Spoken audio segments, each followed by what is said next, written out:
আজকে হঠাৎ করে আমি আবার রান্না করতে গেলাম কেন? ও মা, কি বলছিস এগুলো? বাড়ির চাকর বাকররা কি হঠাৎ হঠাৎ রান্না করে?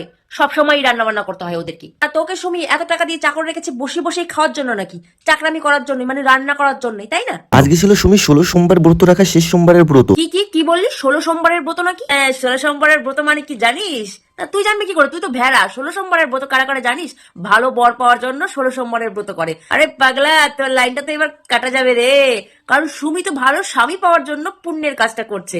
আর সুমি চেয়েছিল যে শেষ সোমবারে লীলামৃত পাঠ ও গীতা পাঠ বাড়িতে একটু করার জন্য। থাক থাক থাক বেড়া, আর উচ্চারণ করতে যাস না। কারণ তোর দাঁতটা খুলে যদি পড়ে যায়, এমনিতেই তো সুমি তোকে লাথি মেরে ওর জীবন থেকে তোকে বের করে দেবে। এরপরে তো তোকে কোনো মেয়েই পছন্দ করবে না, সাথীও না। সবার জন্য একটু খিচুড়ি প্রসাদের আয়োজন করা যায়। হ্যাঁ রে তোতলা পাঠা, ঘিসুরি প্রসাদের আয়োজন তো অবশ্যই হয়েছে। আরে তোমরা ভুল বোঝো না কিন্তু, ঘিসুরি প্রসাদ মানে কি বোঝানোর চেষ্টা করেছে সেটাই তোমাদেরকে বলছি। ঘি দিয়ে খিচুড়িটা রান্না করেছে, তো তাই ওইটা এক কথায় আর কি ঘিসুরি প্রসাদ হয়ে গেছে। এটাও একরকম আল্ট্রা প্রো ম্যাক্স লেভেলের ট্যালেন্ট আর কি।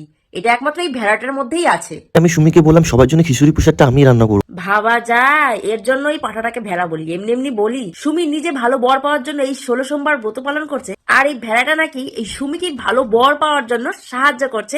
সবাই ঘিসুরি প্রসাদ রান্না করে খাওয়ানোর চেষ্টা করছে। সত্যি কথা বলতে আমার রান্না করতে খুব ভালোই লাগে। রান্না করার কথা শুনলে আমার মধ্যে কোনো ক্লান্তি থাকে না। আরে ভেড়া, রান্নার কাজে তোর ক্লান্তি বোধ আসবে কি করে? এটাই তো তোর প্রফেশন।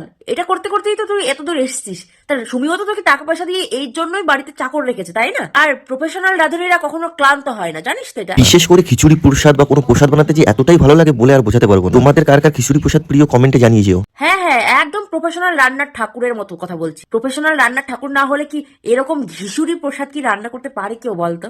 আর হ্যাঁ, আমাদেরও না ঘিসুরি প্রসাদ অনেক ভালো লাগে।